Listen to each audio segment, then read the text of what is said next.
Hello everyone, welcome to the Phidias Academy. आपका आपके अपने educational channel the Phidias Academy पे मैं कपिल शांडिल्य बहुत बहुत स्वागत करता हूं और उम्मीद करता हूं कि आपकी पढ़ाई जो है वो रूटीन में अप टू द मार्क है। आप सेटिस्फाई हैं, आप डेली टारगेट, वीकली टारगेट और मंथली टारगेट को कंप्लीट कर रहे हैं। उस टारगेट को कंप्लीट करना बहुत जरूरी है। तो आज हम आपके साथ एक पेपर डिस्कस करने वाले हैं जो AEES का एक पेपर है। किस पोस्ट का है वो बताने की जरूरत नहीं है, क्योंकि हम बस जीएस सेक्शन को डिस्कस कर रहे हैं जो कि हर पार्ट के लिए रेलेवेंट रहेगा, हर पोस्ट के लिए रेलेवेंट रहेगा। पहला क्वेश्चन है कि right to education act provide, क्योंकि हम देखिए यहाँ पर मैंने इंग्लिश मीडियम में इसलिए लिया है क्योंकि वहां पर आपको इंग्लिश मीडियम में एक ही मीडियम में ही पेपर मिलने वाला है, तो मैं उसी रूटीन को फॉलो कर रहा हूँ। तो right to education act provide free and compulsory education for children in the age group of what. Right to education act आप सभी जानते हैं कि 86 अमेंडमेंट किया गया था और 86 अमेंडमेंट के अंदर जो 45 आर्टिकल था, इस आर्टिकल के अंदर 6 से 14 साल तक के बच्चों को फ्री और कंपलसरी एजुकेशन देने की बात तो थी, लेकिन ये फंडामेंटल राइट नहीं होता था। ये डीपीएसपी का पार्ट होता था, directive principle of state policy, राज्य के नीति निर्देशक सिद्धांत, और ये इसके लिए कोर्ट में नहीं जा सकते थे अगर ये न किया जाए तो। लेकिन 86 अमेंडमेंट के द्वारा आर्टिकल 21A के अंदर क्वालिटी लाइफ देनी है आपको, और इसके अंदर एजुकेशन को शामिल किया गया और इसमें कहा गया है कि ये स्टेट की ड्यूटी है कि वो 6 से 14 साल तक के बच्चों को फ्री और कंपलसरी एजुकेशन देगी। ठीक है। और आर्टिकल 45 में चेंज कर दिया गया कि 0 से 6 के बच्चों के लिए जो है प्रोविजन किया जाएगा। ठीक है। तो अभी ये हो गया हमारा आंसर डी। ठीक है, ये एज ग्रुप नहीं है वो, ये एज ग्रुप 6 से इसे ये देखिए 6 से 14 साल के बच्चों को देखिए तो 8th क्लास तक वो चला जाएगा। ठीक है, इसे एलिमेंट्री एजुकेशन कहते हैं, 8th क्लास तक की एजुकेशन को। ठीक है, और 5वीं तक की जो एजुकेशन होती है उसे कहते हैं प्राइमरी एजुकेशन। ठीक है, तो इस तरीके से आपको ये प्रोविजन मिला है, फंडामेंटल राइट बन गया है ये। Who is Mitali Raj.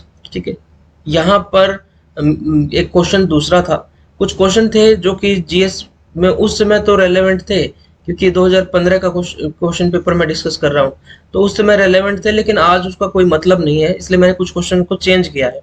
Who is Mitali राज। मिताली राज कौन है? इंडियन सिंगर है, म्यूजिशियन है, या क्रिकेटर है, या फिर कबड्डी प्लेयर है? तो वो क्रिकेटर है भाई, क्रिकेट प्लेयर है। काफी अचीवमेंट है उनके नाम, और साथ ही साथ रिसेंट में उन्होंने जो है कप्तान का पद छोड़ दिया और क्रिकेट से संन्यास भी ले लिया है। ठीक है, तो इस तरीके से आप देखेंगे तो ये रेलेवेंट कोई बढ़िया क्वेश्चन बन जाएगा हर एक एग्जाम के लिए। तो क्रिकेट प्लेयर है मिताली राज। ठीक है, काफी टैलेंटेड है, काफी अचीवर प्लेयर कहा जाएगा, काफी चीजें अचीव की हैं इन्होंने।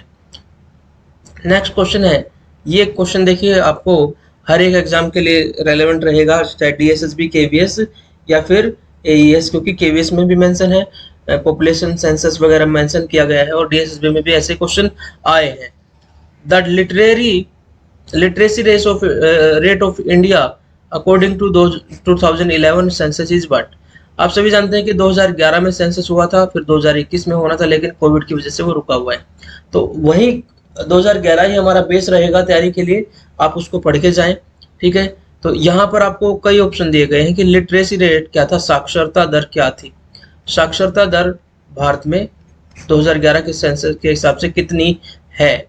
ठीक है, 68%, 74.04%, 73.01% एंड 70%। ठीक है, तो आपको सही आंसर होगा बी।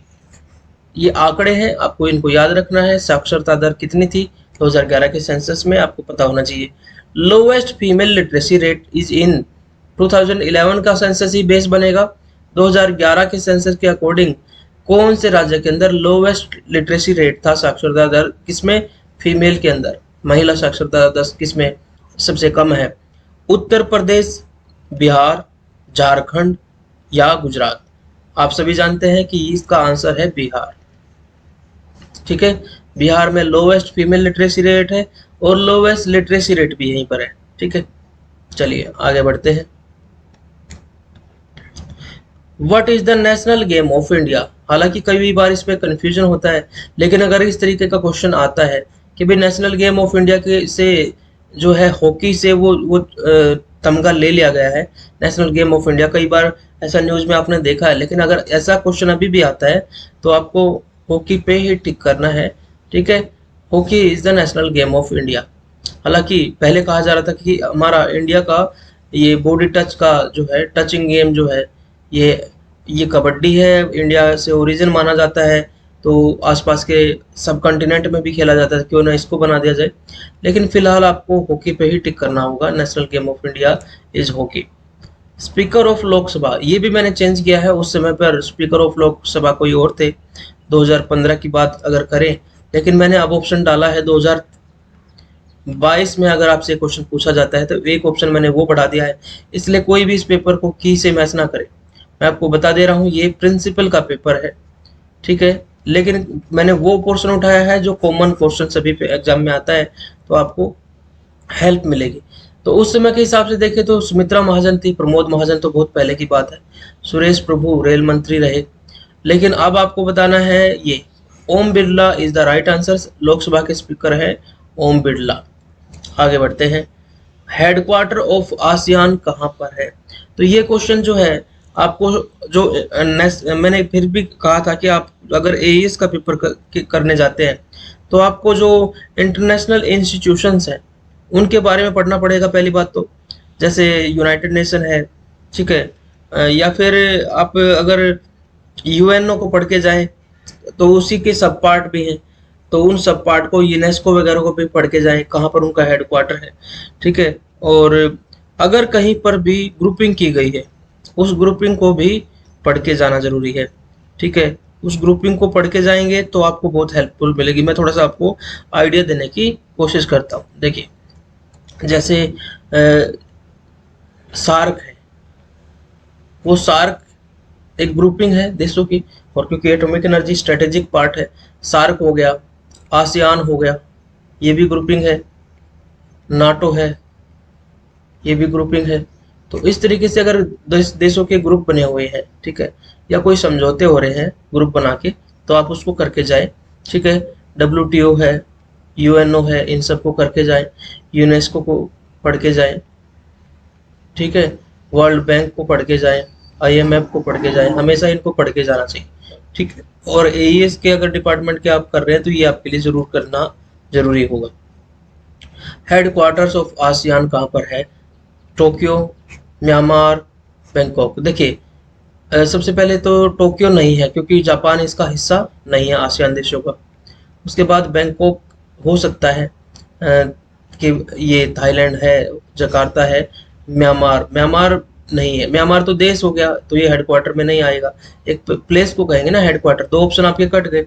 अब देखिए, Jakarta is the right answer. Indonesia की राजधानी है जकार्ता, तो this is the right answer. Next question पे जल्दी से बढ़ जाते हैं। नेक्स्ट क्वेश्चन क्या कहता है, देखो, स्वच्छ Bharat is aimed at what? देखिए, स्वच्छ भारत अभियान लेके आया गया, एक बहुत बड़ा प्रोजेक्ट रहा और इसने काफी हद तक लोगों की सोच को भी बदला है। सोच को बदलने का मतलब है कि इसमें बिहेवियर चेंज करने की कोशिश की गई, और इससे खास तौर से बड़ों को अगर फर्क ना भी पड़ा हो, लेकिन जो बच्चे हैं, छोटे बच्चे हैं, उनके अंदर जो है हाइजीन की सेंस जो है डेवलप करने में बड़ी हेल्प मिली, क्योंकि स्कूलों में और बच्चों ने अपनी गलियों में इसको जो है इम्प्लीमेंट करने की कोशिश की, और बच्चे इतना नहीं सोचते हैं। ठीक है, तो हम ये बात देखते हैं कि हमारे देश में एक सर्वे के अकॉर्डिंग ज़्यादातर जो माल न्यूट्रिशन बच्चों के अंदर है, माल न्यूट्रिशन का बहुत बड़ा रीजन जो है वो है अनहाइजेनिक एनवायरनमेंट। ठीक है, वो मतलब आप हाथ नहीं धोते हैं, जो खाया वो पेट में पचेगा नहीं क्योंकि पेट खराब हो गया इन्फेक्शन की वजह से, तो वो माल न्यूट्रिशन एक बड़ा रीजन है। तो ये स्वच्छ भारत ने उसमें काफ़ी अच्छा रोल प्ले किया। तो करप्शन के लिए तो नहीं है। ब्यूटीफाइंग इंडिया ये नहीं है। क्लीनिंग पार्क हो सकता है, लेकिन यहाँ पर cleaning road, street and infrastructure of country, this is the big option, तो हम डी पे क्लिक कर देंगे। ठीक है, कभी कभी ऐसा भी आ जाता है आपको, तो आपको बेस्ट वाला उठाना पड़ेगा। Who is the architect of Indian constitution? Indian constitution का आर्किटेक्ट कौन है? पंडित नेहरू, वल्लभ भाई पटेल, बाबा साहब अम्बेडकर या भगत सिंह? आप सभी जानते हैं, आधुनिक भारत के मनु इनको कहा जाता है, आर्किटेक्ट ऑफ इंडियन कॉन्स्टिट्यूशन। ठीक है, भारत के संविधान के वास्तुकार इनको कहा जाता है, क्योंकि जब संविधान सभा बनाई गई थी, कॉन्स्टिट्यूएंट असेंबली बनाई गई थी कैबिनेट मिशन के अंडर के निर्देशन में। कॉन्स्टिट्यूएंट असेंबली कब बनी थी आप सभी जानते हैं, 1946 में कैबिनेट मिशन के अंडर में बनी थी। तो उसमें जो कुछ संविधान की बहुत सारी कमेटी बनाई गई थी, तो ड्राफ्ट कमेटी थी। ड्राफ्ट क्या होता है, कच्चा सा कुछ तैयार किया जाना, फिर उसको बाद में उस पर डिस्कशन होगा तो और ज़्यादा उसको जो है पास किया जाएगा। तो ड्राफ्ट कमेटी के अध्यक्ष कौन थे, बाबा साहब अम्बेडकर। ठीक है, तो he is considered as the architect of Indian constitution. What is the full form of GDP. तो आप जीडीपी आपने देखा है, पहले भी मैंने कुछ आपको एक टॉपिक डिस्कस करवाया, तो इकोनॉमिक्स का पार्ट आप देखेंगे। जीडीपी मैंने पहले भी कहा था, जीडीपी पढ़ के जाना। ठीक है, डीएसएसपी भी में भी पढ़ के जाना और एईएस में भी पढ़ के जाना। ठीक है, दोनों के लिए बहुत इंपॉर्टेंट टॉपिक रहेगा ये। Gross domestic product, gross domestic productivity, gross डेब्ट product and gross Delhi product.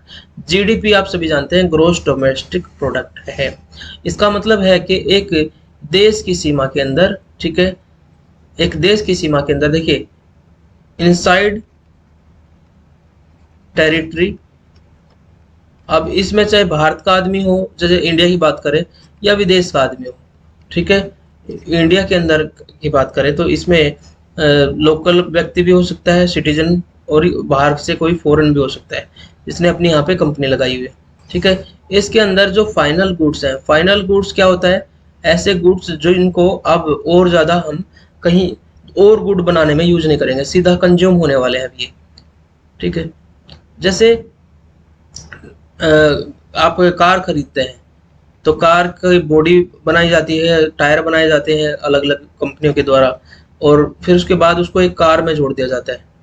तो ये कार फाइनल गुड है। इस का फाइनल गुड्स की जो वैल्यू बनती है, तो टोटल जितने भी वस्तुएं बनाई गई फाइनल गुड्स, उनकी कितनी वैल्यू, मान लीजिए 10 लाख है वैल्यू, ठीक है, एक कार की, तो 10 लाख और टोटल 5 कार बनाई गई तो 50 लाख हो गई।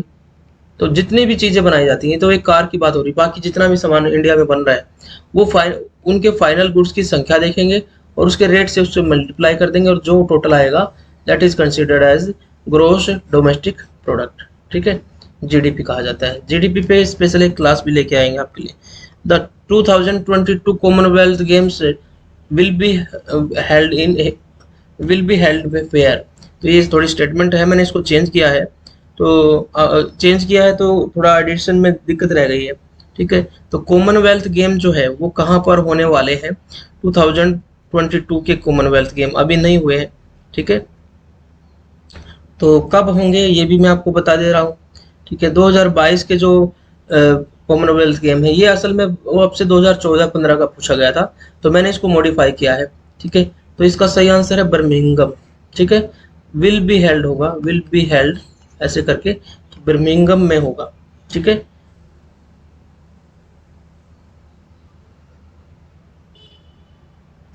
बर्मिंघम कहाँ पर है, यूरोप में है। ठीक है, ये यूनाइटेड किंगडम का पार्ट है, ध्यान रखेंगे। ठीक है, यूनाइटेड किंगडम ये ग्रेट ब्रिटेन का पार्ट है, वहां पर ये होने वाले हैं कॉमनवेल्थ के। Vishakha guideline pertain to what, बहुत इंपॉर्टेंट है ये क्वेश्चन, खासतौर से जेंडर सेंसिटिविटी के पर्पज से देखें तो ये क्वेश्चन बहुत इंपॉर्टेंट हो जाता है। विसाखा गाइडलाइन जो है वो सुप्रीम कोर्ट द्वारा दी गई है। Sexual harassment eight work place, domestic abuse, unequal पे स्केल या परमानेंट जॉब फॉर वीमेन। तो इसका सही आंसर है sexual harassment eight work place. अगर जो है वर्क प्लेस पे कंडक्टिव एनवायरनमेंट नहीं है, तो जिस जो वर्क प्लेस है उस पर भी केस किया जाएगा, और जिसने उस कोड ऑफ कंडक्ट को फॉलो नहीं किया और किस तरीके से हैरेसमेंट किया है उस पर भी जो है पेनल्टी लगेगी, उसको भी जो है सजा दी जाएगी। ठीक है, Vishakha guidelines are pertain to sexual harassment at work place. Dada Bhai Phalke award is given for contribution to Indian cinema, या स्पोर्ट्स डे, या फिर थिएटर, या म्यूजिक। दादा साहब फाल्के अवार्ड किस में कंट्रीब्यूशन के लिए दिया जाता है, इंडियन सिनेमा में कंट्रीब्यूशन के लिए, स्पोर्ट्स में, या थिएटर में, या म्यूजिक में। तो आपको सही आंसर यहाँ पे होगा कि ये इंडियन सिनेमा में कंट्रीब्यूशन के लिए दिया जाता है। ठीक है, आप सभी इसको जानते हैं बहुत। दादा भाई फाल्के अवार्ड किसको दिया गया इस साल, ये क्वेश्चन हमेशा रहता है। The novel Joothan is written. देखिए आपको पहले भी पीआरटी के पेपर में ये देखने को मिला था कि दलित साहित्य की बात की गई थी। जूटन भी एक दलित साहित्य ही है, ठीक है। तो इसको किसने लिखा है? ओम प्रकाश वाल्मीकि जी ने लिखा है। मैं ज़्यादा ऑप्शन नहीं बताऊंगा यहाँ पर, ठीक है। आपको सीधा आंसर ही बताने की कोशिश करूंगा। The term patriarchy means what? Patriarchy यानी कि पितृसत्तात्मक, अगर हिंदी में इसको कन्वर्ट करें तो पितृसत्तात्मक है। मेल डोमिनेंस, फादर्स डोमिनेंस, या ब्रदर्स डोमिनेंस, या फीमेल अथॉरिटी। तो यहाँ पर देखिए फादर और ब्रदर दोनों ही मेल ही हो गए, तो यहाँ पर मेल डोमिनेंस है, ठीक है। मतलब वंश जो चलाएगा वो पुत्र चलाएगा, यानी कि मेल चलाएगा। आर्टिकल 17 इन द कॉन्स्टिट्यूशन, ये क्या कहता है? आर्ट फंडामेंटल राइट का क्वेश्चन है। सिटीजन राइट ऑफ इंडिया, जो इंडियन सिटीजन है उनके राइट, फंडामेंटल राइट की बात हो रही है आर्टिकल 17 के अंदर। अबोलिशन ऑफ चाइल्ड लेबर है, अबोलिशन ऑफ अनटचेबिलिटी ये है, equal pay for equal work, ये तो डीपीएसपी में आ जाएगा, ठीक है। और अबोलिशन ऑफ मैनुअल स्क्वेंजिंग, तो यहाँ पर आपको abolition of untouchability, this is right answer. अस्पृश्यता, छुआछूत अगर करते हैं तो दिस इज पनिशेबल ऑफेंस हो जाएगा। लोकपाल बिल किससे रिलेटेड था? है, ठीक है। लोकपाल बिल आप सभी जानते हैं, अन्ना हजारे का मूवमेंट इससे रिलेटेड था। Anti corruption bill, anti homosexuality, या क्लीनलीनेस, या राइट टू इन्फॉर्मेशन, तो आप सभी जानते हैं कि वो करप्शन से रिलेटेड था। और उसमें कहा जा रहा था कि प्रधानमंत्री को भी लोकपाल के दायरे में लेके आ जाए, ठीक है। Dash of an industrial concern is invested in assets like plant, building, या लैंड। देखिए इन्वेस्टमेंट अगर आप टर्म यूज करते हैं, खासतौर से इकोनॉमिक्स के अंदर अगर इन्वेस्टमेंट आप यूज करते हैं, तो वो इन्वेस्टमेंट जो है आप अगर शेयर बाजार में लगा रहे हैं तो उसको इन्वेस्टमेंट नहीं काउंट करता इकोनॉमिक्स, ठीक है। इन्वेस्टमेंट से मतलब है आपने अगर फिजिकल एसेट के अंदर लगा दिया है, फिजिकल इंफ्रास्ट्रक्चर के अंदर अगर कोई चीज लगाई है, ठीक है, उसको कहते हैं इन्वेस्टमेंट। और वो फिजिकल इंफ्रास्ट्रक्चर काफी दिन तक रहेगा और आपको रिटर्न भी देगा साथ साथ, ठीक है। दिस इज कॉल्ड एज मशीनों पे लगाना, ठीक है, बिल्डिंग पे लगाना। तो यहाँ देखिए प्लांट कोई सेटअप किया है, मान लीजिए स्टील प्लांट कोई सेटअप किया है, बिल्डिंग सेटअप की है, या लैंड आप खरीदा गया है, खासतौर से उस लैंड पे क्या किया जाएगा? कुछ कोई प्लांट सेटअप किया जाएगा। This is called as what? Working capital, variable capital, या ऑपरेटिंग कैपिटल। तो आपको फिक्स्ड कैपिटल, इस फिक्स कैपिटल कहा जाता है क्योंकि ये चीजें फिक्स हो गई हैं, ठीक है, ये इन्वेस्टमेंट हो गई, ठीक है। कुछ आपने देखा इकोनॉमिक्स के क्वेश्चन तो आए हैं। Amount due from customer when goods are sold on credit are called as what? देखिए कस्टमर पर वो अमाउंट जो कि ड्यू है, क्योंकि goods are sold at on credit, आप सभी जानते हैं, आप मोबाइल खरीदते हैं, बहुत सारी चीजें खरीदते हैं, तो वहां पर आपको बहुत सारे फाइनेंसर मिल जाते हैं, बजाज फाइनेंस वाला आ जाता है या कोई और आ जाता है कि चलिए इसका बीमा कर देते हैं जी, नहीं बीमा नहीं, इसका इन्वेस्टमेंट करवा देते हैं, तो आपको जो है लोन कर देते हैं, सॉरी सही वर्ड होगा, लोन कर देते हैं, ठीक है। तो आपको किस्तों में चुकाना पड़ेगा और फ्री लोन कर दिया जी, कोई भी इंटरेस्ट नहीं है, ऐसे ही कह देते हैं। तो जो ये ड्यू है कस्टमर के ऊपर, क्योंकि जो गुड है वो सोल्ड किया गया है क्रेडिट के ऊपर, क्रेडिट ऋण देकर जो है वो गुड बेचा गया है, this is called as trade balance. Trade balance तो एक अलग चीज हो गई। ट्रेड बैलेंस का मतलब तो ये है कि आप बाहर देशों के साथ ट्रेड कर रहे हैं, तो वो ट्रेड जो है बैलेंस किसके फेवर में है, क्या वो इक्वल है या कोई और, जैसे मान लीजिए इंडिया है या और पाकिस्तान है, तो दोनों आपस में ट्रेड कर रहे हैं, किसका सामान ज़्यादा इधर उधर जा रहा है, तो बैलेंस अलग होगा ना। Trade debit is the right answer, ठीक है, ट्रेड डेबिट आंसर सही होगा। ट्रेड डिस्काउंट्स का मतलब देखिए सब इसके वर्ड से ही पता चल गया, ट्रेड में क्या डिस्काउंट मिला है? नहीं, ट्रेड में पैसा तो पूरा मिला है, ट्रेड ऑफ ये भी नहीं है, ठीक है। तो हमारा सही आंसर होगा trade debit. Last question of today, during inflation a rupee has. देखिए अगर महंगाई बढ़ जाती है, ये बड़ा जो है अप्लाइड सा क्वेश्चन होता है, खासतौर से ये क्वेश्चन यूपीएससी में पूछे जाते हैं, ठीक है। अब अगर आप टीजीटी एसएसटी की तैयारी कर रहे हैं तो उसमें भी क्वेश्चन देखने को मिलेंगे, और पीआरटी में क्वेश्चनों को जो है अडोप्ट कर लिया गया ऐसे क्वेश्चन को। अप्लाइड क्वेश्चन है, during inflation a rupee has what? High purchasing power, low purchasing power, high buying capacity, none of the above. तो इसके ऑप्शन जो है मुझे कुछ फॉल्टी लगे थे, दो ऑप्शन आपस में उलझ रहे थे, मैंने एक ऑप्शन को चेंज किया है ताकि क्वेश्चन जो है ज़्यादा स्टैंडर्ड रहे। ड्यूरिंग इन्फ्लेशन, महंगाई के दौरान रुपए की वैल्यू जो है, रुपए का हाई परचेजिंग पावर हो जाती है। यानी कि आप 100 रुपये में मान लीजिए 100 चीज़ें खरीदते थे, अब महंगाई बढ़ गई है तो 100 रुपये में 100 चीज़ें थोड़ी आएंगी, या तो 90 आएंगी या 80 आएंगी, क्योंकि रुपए की वैल्यू घट गई है। महंगाई का मतलब तो यही तो है कि आपको अब ज़्यादा पैसे खर्च करने पड़ेंगे, आपको शायद 120 रुपये देने पड़ेंगे 100 रुपये 100 चीज़ें खरीदने के लिए। इसका मतलब परचेजिंग पावर हाई नहीं हुई है, परचेजिंग पावर कम हो गई है। This is the right answer. High buying capacity वही होगी, परचेजिंग पावर ज़्यादा बढ़ जाएगी, ये भी गलत हो जाएगा। ठीक है, तो हमारा सही आंसर हो गया बी। तो आई आपको ये कैसा लगा, ये हमारा कंटेंट? अगर आपको ये अच्छा लगा है तो आप जरूर जो है लाइक कीजिए, साथ ही साथ आप अपने सजेशन भी दीजिए कमेंट में। ठीक है, आप और कोई क्लासेस चाहते हैं वो भी बताइए। कंटेंट पे आपको पसंद आया है तो आप जो जरूर लाइक कीजिए। ठीक है, अगर आप चैनल पे पहली बार आए हैं तो सब्सक्राइब कर लीजिए। ठीक है, और बेल आइकन भी दबा लीजिए ताकि आपको रेगुलर क्लासेस जो है उसका नोटिफिकेशन मिल जाए, कोई क्लास मिस ना हो। आप क्या कोई क्लास चाहते हैं आप कमेंट करके बता सकते हैं। इसके अलावा अगर आपको कंटेंट पसंद आया है तो आप केवीएस पीआरटी की तैयारी कर रहे हैं या डीएसएसबी पीआरटी की तैयारी कर रहे हैं तो आप हमारी ऐप डाउनलोड कर लीजिए। ठीक है, ऐप डाउनलोड कर लीजिए, द फीडियाज एकेडमी नाम से ऐप आपको मिलेगी प्ले स्टोर पर।